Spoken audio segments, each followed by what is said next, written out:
Okay, may I have your attention? We're starting now. So let's take a look at what's going on in the front of the room. What we've got here is our schedule, the same one that we look at the beginning of every class.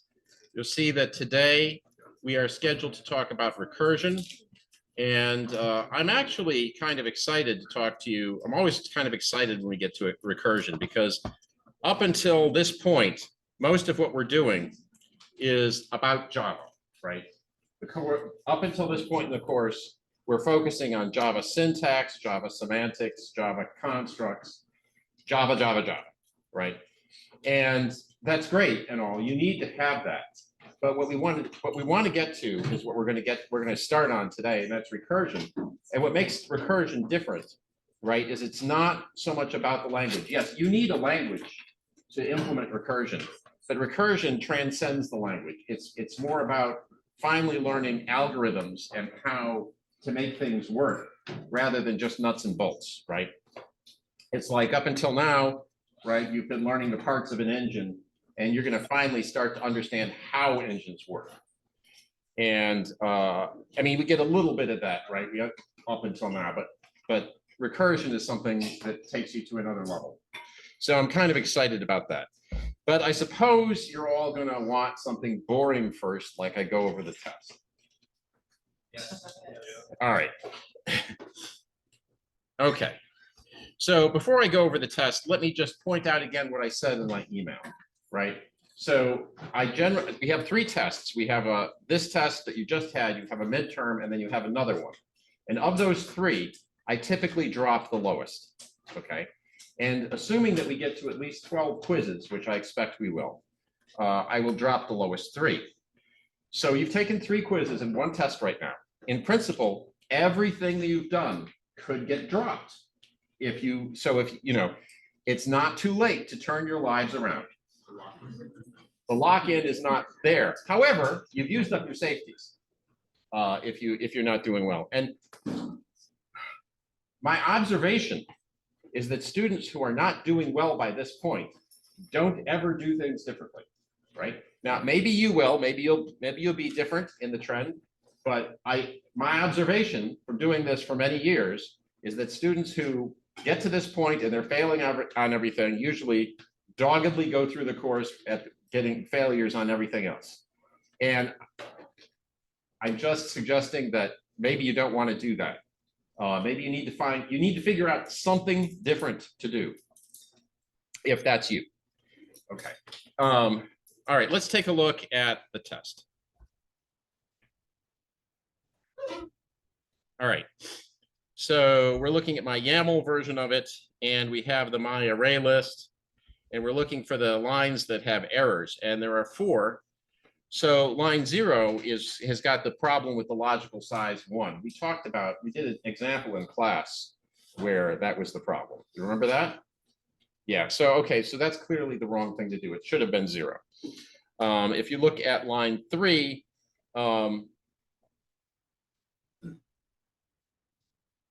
it should have been less than, not greater than or equal to, right? Because the grow should happen. The grow doesn't need to happen if the logical size is less than data.length, but if it's greater than or equal to it, it really should, right? And the next line is 4. So to understand what's wrong with 4, you have to look at the actual text up here. A student turned in an implementation of an array list. Their instructions were to create an initially empty array that users can append to. They were told that they should not need to allocate new memory with every addition. And doing a +1 is going to allocate new memory with every addition. So that's why that's an error. It doesn't follow the instructions. And 5, I did my classic reversing of data and new data trick, right? So those are the problems with this one. Is there any questions? Are there any questions? Yes. What's your name? Malik. Line 8. Line 8.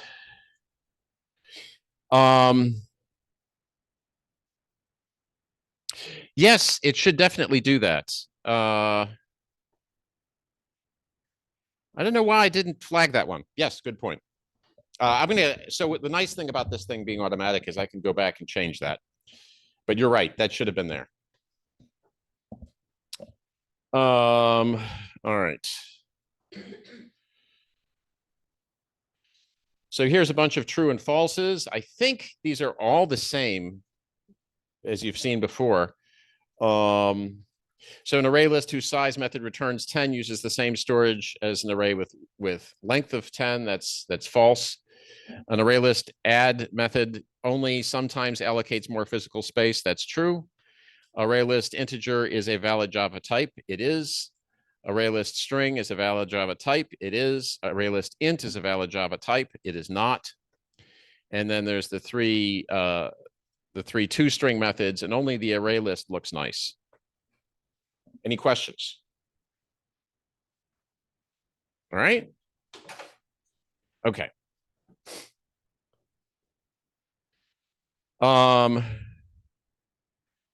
Right. Identify the function in the Java language. So we have line 0 is a class declaration, as you can see, right?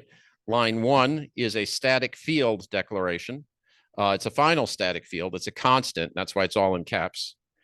Line 2 is a field declaration. It's just there's no static keyword on it. Line 3 is a constructor because it has the same name as the class and it has no return type.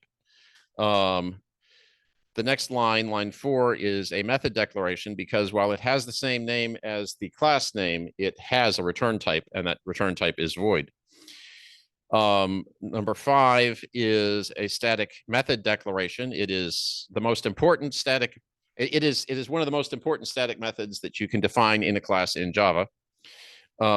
6 is a local field declaration. The name of the field is, local variable declaration, and the name of the variable is clue with lowercase. 7 is also a local variable declaration. This time it's an int. And finally, we have a field assignment. We're assigning to the age field on the clue object. Is there any question about any of that?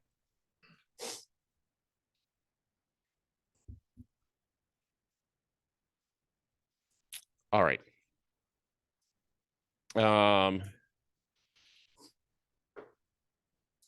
Which of these is correct?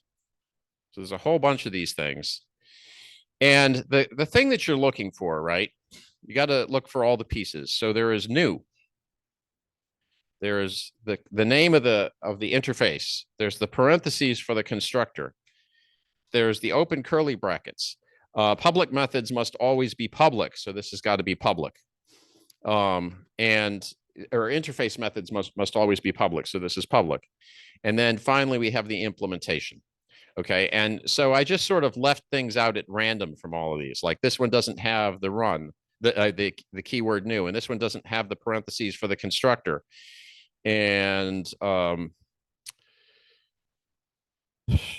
this one leaves out the actual method declaration and so on.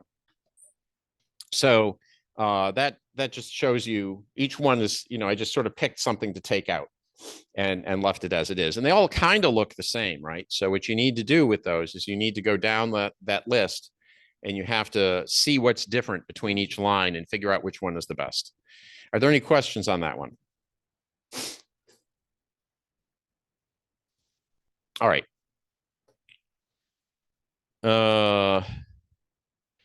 Identify the primitive types. Hopefully nobody got this wrong, right? Hopefully you know what primitive types are. I told you on the first day of class, you had to know what they are. And then I've asked you several times what they are. If you don't know what they are, you need to take some kind of alertness pill. All right. Comment on the following code. So we've got a whole list of things that we can choose from here. And the first thing that we have, right, is we have extends object. And every class extends object whether we say it or not. So this is unnecessary code. I mean, you can put it there. It's fine, but it's not necessary. Line 2, if we look at line 2, it's a field declaration. Okay. So the field declaration is a string named cause, and it's a private. Line 3 is going to be a method, right? It's an override of a method from a base class if we're looking at the list of things we can do. So toString comes from object. 4 equals method is also going to be an override from a base class. 5, okay, 5 is an instance of check, which you may remember we talked about in the first 3 lectures. Instance, and it's in the slides and all. Instance of is how we check to see if we can cast something to another type. And on line 6, we're going to do, on line 6, we should have cast that, right? So on line 6, we have a missing cast because there should be a mu in parentheses before that O, just like there's a string in parentheses before this O on line 8. So line 8 has a cast and line 6 has a missing cast. And line 7 should have an instance of check. So we should check that O is instance of string before we go ahead and try to cast it, because it could be that if it's not a string at that point, our program dies with a class cast exception. We have a static method on line 10. And probably an error. Let's see what I did wrong. Public static main parentheses, no string array. Right, so I probably meant to put a string array there. Yes, this is valid code as it stands, but it's probably an error, right? If I'm looking at this code, I'm thinking somebody thinks they wrote a main method, but they didn't. And line 11 is just a local variable declaration, M2. Okay, any questions there? No? All right. For line 1, yes. I was assuming this was a capital O object was a class. That is how you would write it if it was extending another class, right? Well, line 1, object is a class. But you don't need to write extends objects because because all classes extend object, whether you say it or not. So object is a class, but we're not declaring that here. We're just extending it. Okay.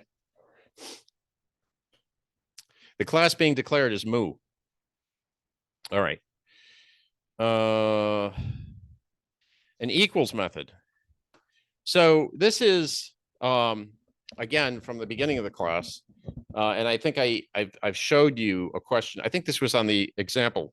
What I did, because there's only so much I can do with this question, is I swapped the A and the B. Ooh. Okay, but the thing is, you have to go through in your mind 4 cases, right? So you have to go, both are null. So which ones allow both to be null and still work? Well, okay, so the first one, return B equal A, is going to, that's the correct answer, right? So that's gonna return, if B and A are null, then it's gonna return true. If either B or A are null, that one's gonna be false. But then we have a logical or. So if that's false, we go to the next one. And if B is not null, then we're going to compare B dot equals A.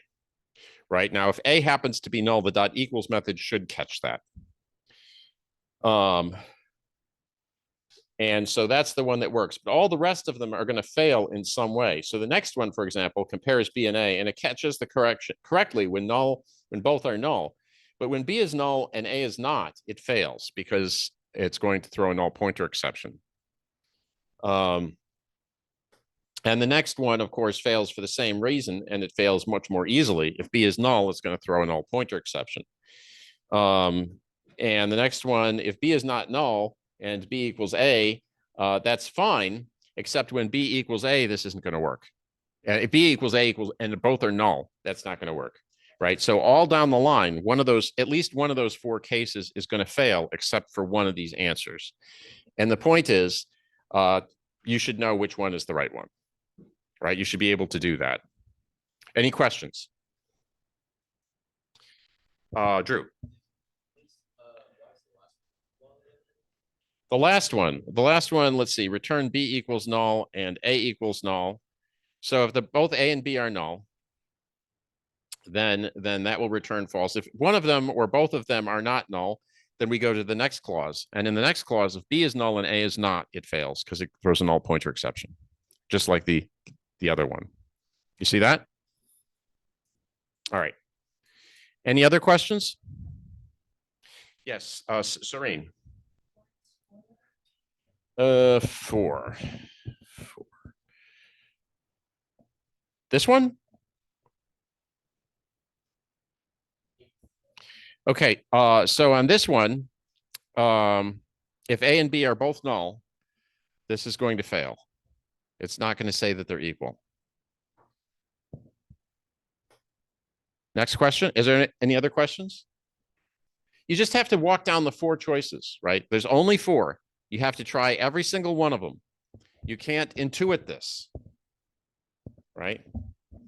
That's one of the key things about computer science. You can't intuit it. You can't look at it and say that looks right.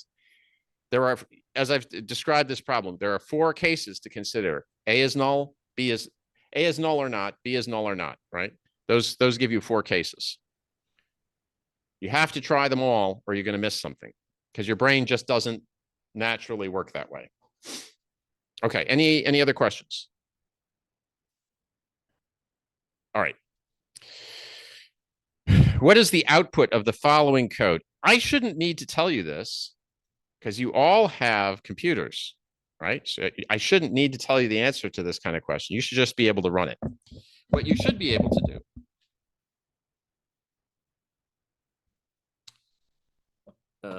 is this. So I'm going to copy that. I'm going to go over to, I don't have IntelliJ running. I would normally do this from the command line, but I figure that's, I'll do it kind of like I'm a student.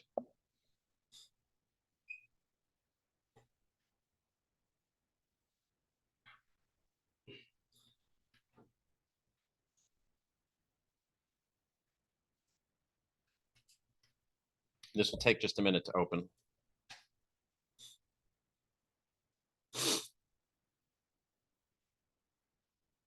A minute more than I thought. Come on, computer. You can do it.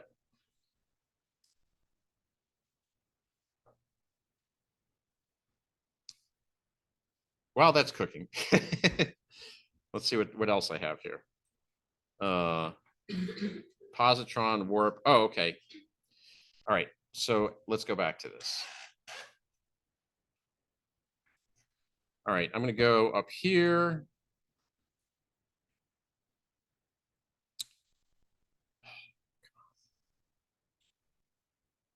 New project. I'm going to say, oh, shoot. Hold on.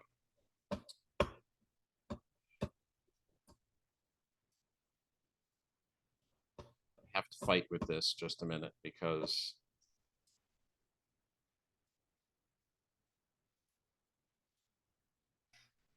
all right. New project. Why? Test. No, it's not.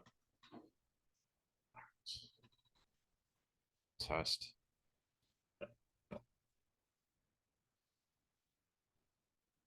I'll start a new window.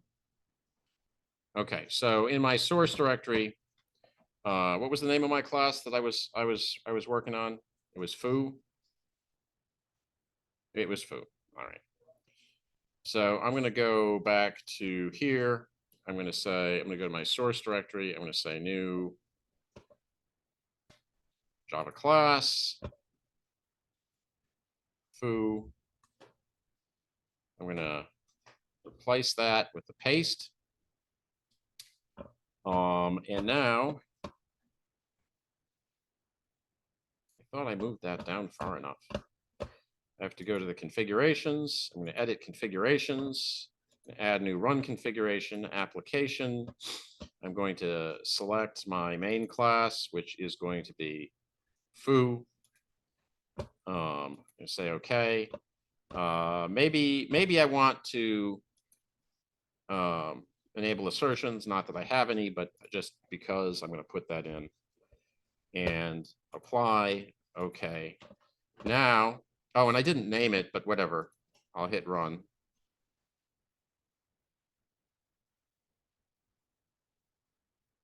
One is the answer. See, now you shouldn't need me to tell you the answer because you all got computers and you can all do what I just did. And if you can't do what I just did, then why are you here? I mean, I'm not saying that to be mean. I'm not. I'm just, you're doing something inconsistent with your life if you can't do this. You are setting yourself up for failure. Okay. So let's look at this program and try to understand why it gave us the answer that it did. All right. So the first line that we're calling the constructor of the foo class, and we have no constructor that we define, so we're just going to get the default behavior. So A is going to be 2 and B is going to be 2. Now I'm going to create an anonymous inner class, but I'm going to use this lambda syntax that I've showed you, right? So I'm going to create a method, a runnable, and the run method is going to be implemented, and it's going to say foo.a++, and that's going to capture the variable foo and increment it. Okay, capture the variable of foo and increment the a field. But that's what the method does if it's called. It hasn't been called yet. I just declared it. And now what I'm going to do is I'm going to call foo.incr equal foo.b minus minus. So what is foo.incr going to do? It's going to give a plus plus a. So that's going to return a 3, right? That's going to return a 3, and then a is going to be 3, right? We're keeping track of this. And so that's what the incr is going to cause the a to become 3. And then the b minus minus is going to return 2. So we're going to compare 3. Does 3 equal 2? And the answer is going to be no. But since it's but even though it's no, I've decremented b. So b is now 1. So I've got a is 3 and b is 1. And if that had been true, I would have reassigned what the runnable did, but I didn't. So it still does the same thing. And now I call the runnable, and that increments a. So a goes from 3 to 4, right? And that's the way you're supposed to think about it when you have the exam. You go line by line. You think about what each line does. You write down what the state of the program is at each line. And when we get to the end, you'll have the right answer. If you sort of look at it and say 3, 2, that's not going to work out well, right? All right. Any questions about that? Okay, so you don't need me for these kind of questions. What is the output? Right? Okay. All right, let's go back to the test. All right, so here I screwed up. I meant to capitalize logic. And I probably need to figure out a way to give credit for permute being either a method or a static method because it's unclear. But in any event, the universe number is a static field, right? The warp up here, so universe number is a static field. The warp is clearly a function, a method name. Systems is a package name. It starts in the front, it's lowercase. IO is a package name. Disk is a class name, right? DB is a static field. Store is a method. Logic is well, who knows what logic is? I intended it to be a I wrote package name element, and that is what it should be in this context, I guess, but it doesn't quite make sense, unfortunately. And constants, that's a capital, that should be a class name. All caps, that's a constant. A constant means what? A final static field. So static field in this case. And universe num, well, we already talked about that. All right. Any questions? All right. Okay, and that's the exam. Yes, Vanek? Okay.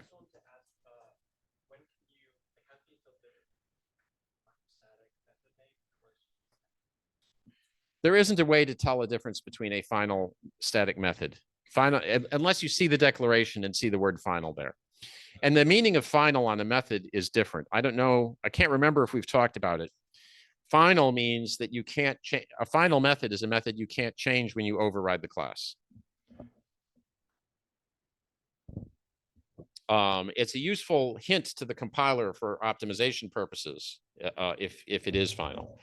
All right. Any questions about any of that? All right. So let's go to the slides.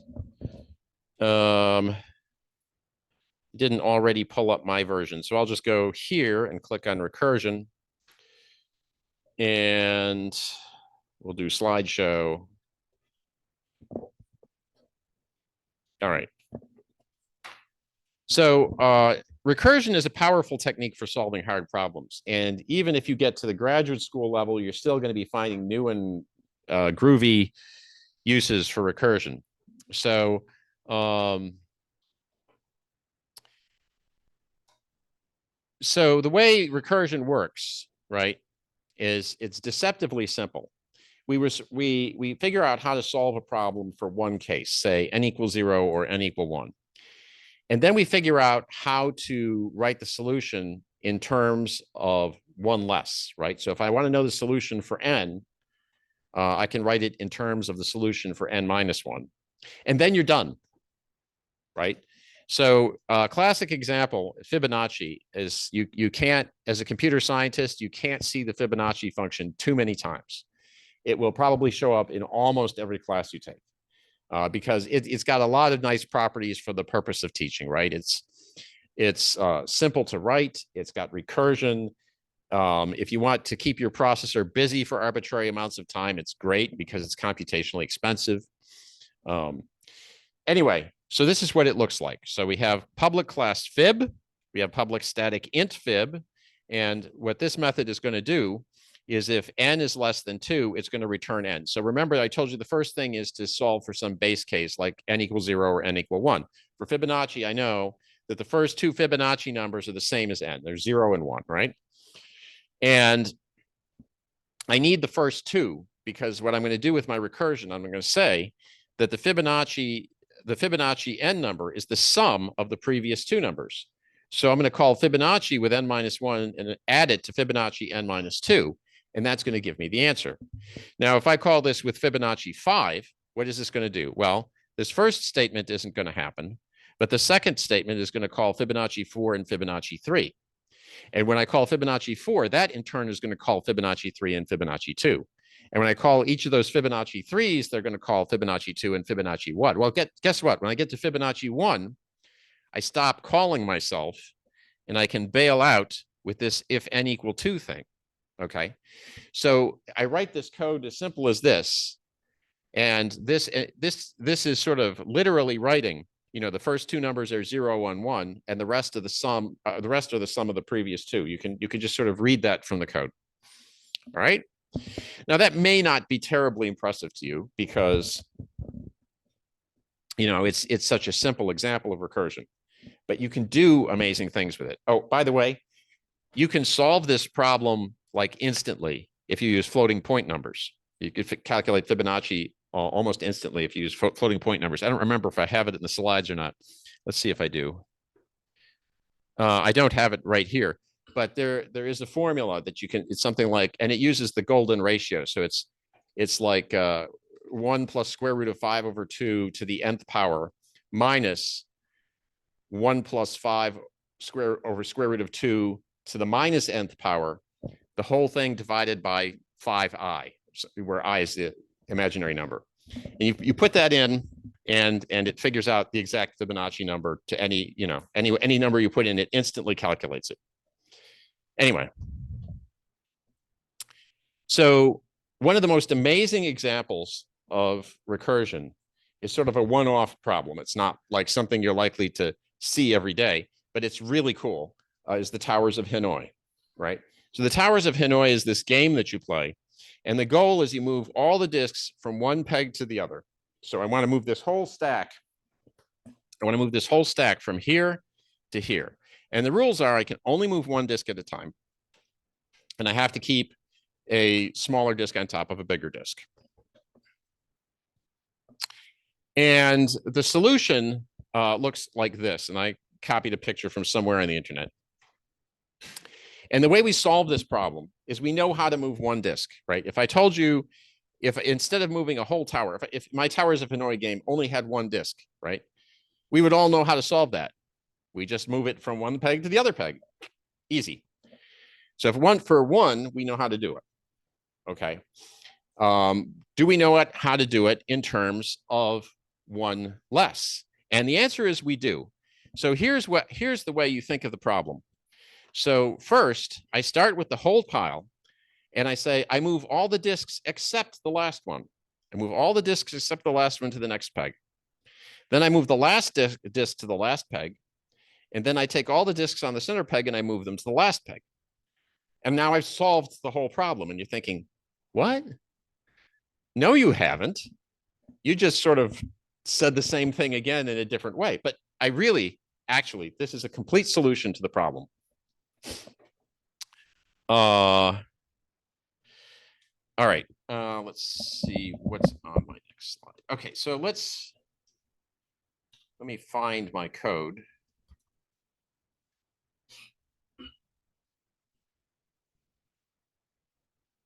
Come on.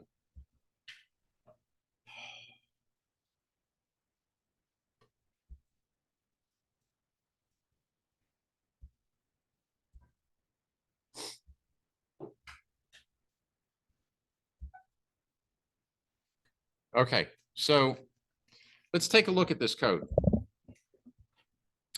So the way I'm going to represent my towers, so we have to take everything that we've just seen and we have to represent it as code. And the way I'm gonna do that is I'm going to take a list of integers to represent the towers.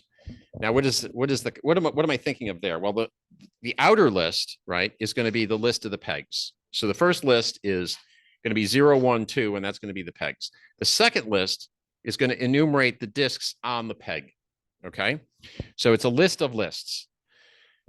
I'm going to take the size of my Towers of Hanoi problem as a parameter to the constructor, and I'm going to initialize that. So you can see that happening here, right? Now I'm going to initialize the towers. So I'm going to go 0 to 3, and I'm going to add an array list to my list of lists. Okay, so that's the 3 pegs. This is the 3 pegs being added right here. Okay, and now what I'm going to do is I'm going to count down. I could have counted up, but well, I'm going to count down, and I'm going to add a disk of size I onto the tower. All right.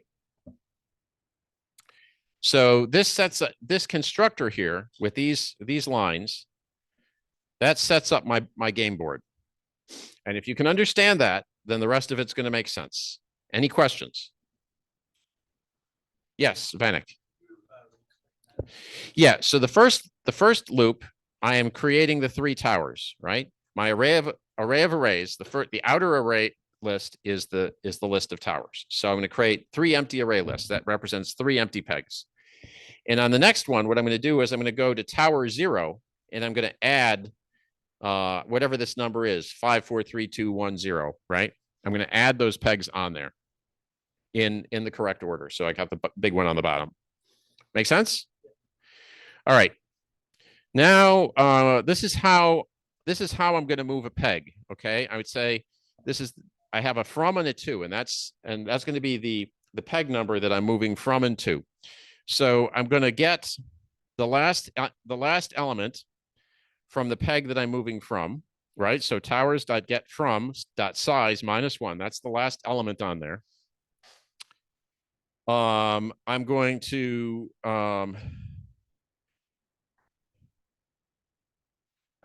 remove the last element from that tower, right? Now that I've got the index, I'm going to remove that thing and get the value that I removed, right? So that's going to tell me what disk I removed. And then I'm going to say towers, and I'm going to get the one I'm moving to, and I'm going to add the value on there. And then I'm going to call this print method. So all I did in this method is move one disk from one peg to another. Does that all make sense? Drew?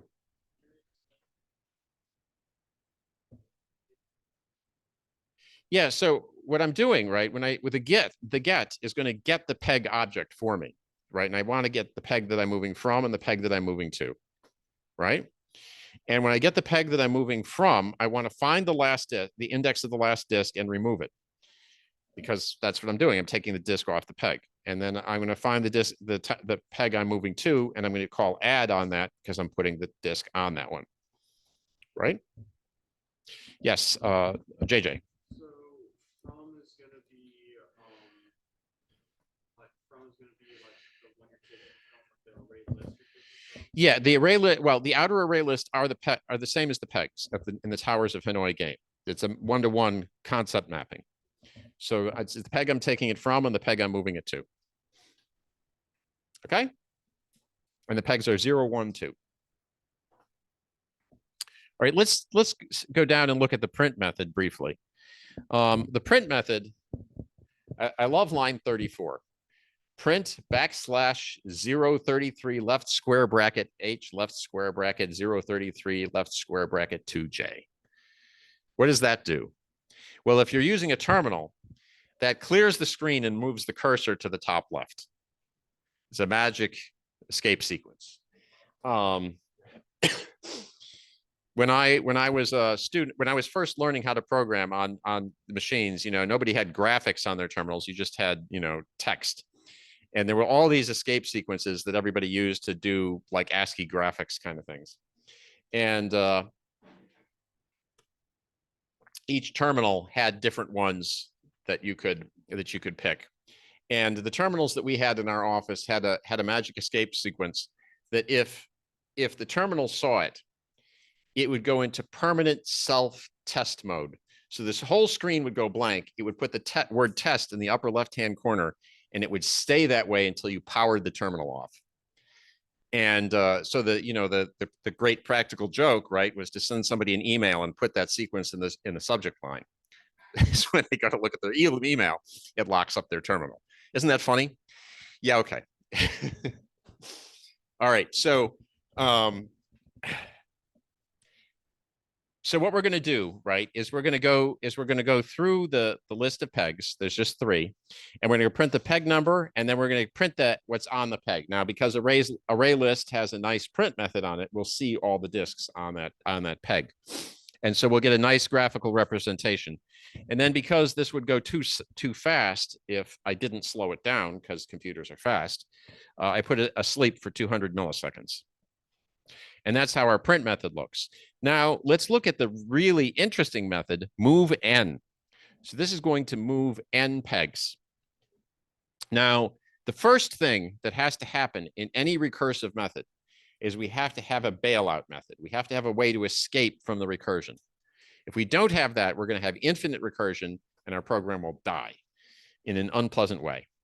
So if n is equal to 1, I'm just going to call the regular move method, right? The one that we already went through. I'm just going to call the regular move method, move from the from peg and the to peg, just pass it through.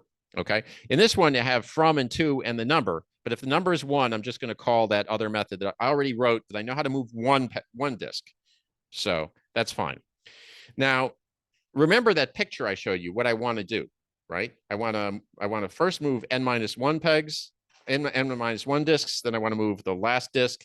Then I want to move n-1 disks again. So that's what I'm going to write in code. So first I need to know what the other peg is. So I've got 0, 1, and 2, and I've got a from and a to, and I need a way to get the other peg. And I can do that with simple math. I say 3 minus from minus 2. So if I'm moving from 0 to 2, then 3 minus 0 minus 2 is 1. The other peg is 1. If I'm moving from 2 to 1, then 3 minus 2 minus 1 is 0, and the other peg is 0. So it works out. You just have to convince yourself that that math is correct. That's the other peg, all right? So what I'm going to do is, first step is I move n-1 disks from the from peg to the other peg. Then I'm going to call the one move thing to take the last disk from the from peg to the to peg, And then I'm going to take the move n method. I'm going to call itself again, this time from the other peg to the 2 peg with n minus 1. I just sort of wrote in code exactly what I drew on what I showed you in a picture, right? And this solves the problem. Believe it or not, this completely solves the problem. Are we ready to see it run? All right. So I initialize it with 7 in this case.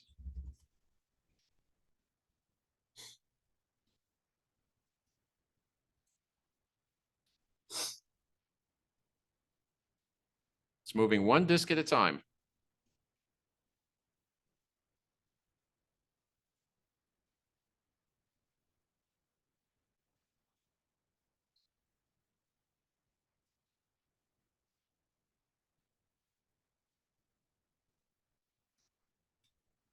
Takes it a while, but behold, it did it. Isn't that cool? And really, that's just a flavor for some of the amazing things recursion can do. All right. Yes, JJ. So just make sure I understand this. Recursion just has basis like methods that like pretty much the method that you're working on and calling it inside that. Right. A recursion means it's calling itself, right? And by calling itself in the right ways, it can do amazing things, right? Because it means that instead of having to figure out, some really deep logic on how to solve towers of Hanoi, all I have to do is write how to solve for n disk to move n disks in terms of how to move n minus 1 disks. And then if I also know how to move 1 disk, I've done the whole thing. Bless you. Right? That's kind of the magic of recursion. And you'll see it again and again in your life if you stay in computer science. Okay. Any other questions on that? All right. Okay, so now I have a bunch of sort of more ordinary programs that I think give you a flavor for sort of a more everyday use of recursion. So imagine that somebody hands you a list of integers and a sum and asks you if you can make that sum from those integers. Right. So you could think of this as the integers could be coins. And can you make up a certain amount of change from those coins? Right. So if I give you a nickel and a quarter and I asked you for 7 cents, obviously you can't do it. But if it gives you some other combination, how can you figure out whether there is a combination that works? And that is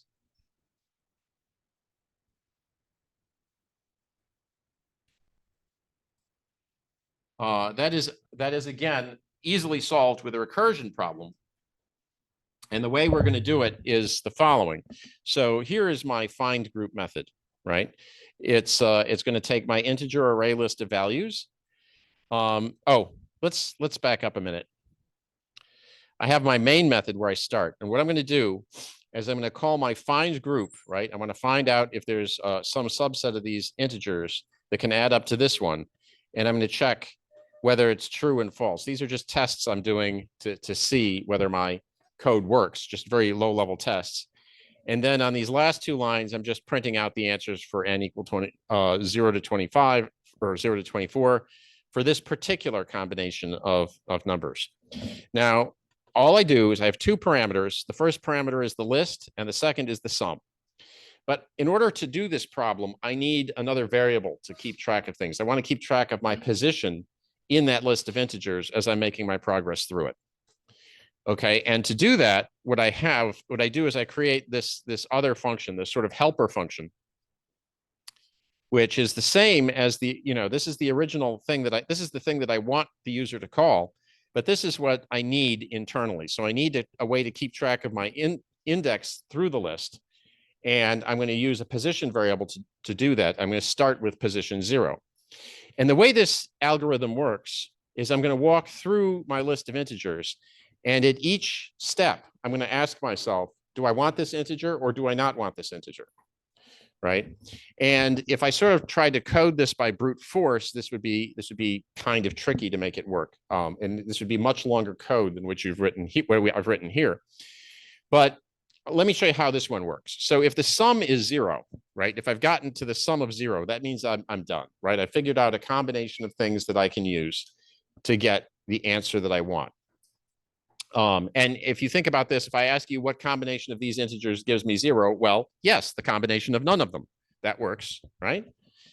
If I want 0 change, I can give you, 0 dimes and 0 nickels. And okay, so the other thing I'm going to do is if my position is greater than or equal to values.length, I'm going to return false because that's not a valid thing. Okay, so I have a way. I have at the beginning of my recursion method, I have my bailout, I have my true and my false. These are the two ways I escape from things. Now what I'm going to do is I'm going to take the value at the current position, and I'm going to ask two questions. The first question is, what happens if I include the value? So I'm going to call find group with the same values. I'm going to call it with position plus 1, but I'm going to subtract the value from the sum. So if the first thing was a 5, and if I'm looking for a 5 and what I've got in my array is a 5, I'm going to subtract that and look for a 0, and then of course I'll be done. But I'm going to try moving to position 1 and subtracting the current value from the sum, because that's my way of saying what happens if I keep this particular integer. Now, if I get a false back, then I know that integer can't be used. And if I get a true, I know I'm done. So I just return true. On the other hand, if I get a false, now I'm going to ask the question, what happens if I don't include it? And the way I do that is the same as this one. It's just leave off the minus val, right? I don't subtract the current value from the sum, okay? And what this is going to do when I call it is it's going to march through the array, and for each element of that array, it's going to explore the possibility, do I keep this element or do I not keep this element? And at the end, it will tell me, through the magic of recursion, whether there is a combination of those numbers that gives me the sum that I want. Any questions before we go? Drew. Line 9, I'm asking the question, what happens if I keep the integer? And the way I keep the integer is I decide it contributes to the sum that I'm looking for. So I subtract 1 from the sum that I'm looking for from now on, right? Any other questions? All right, you've been a lovely audience. See you next time.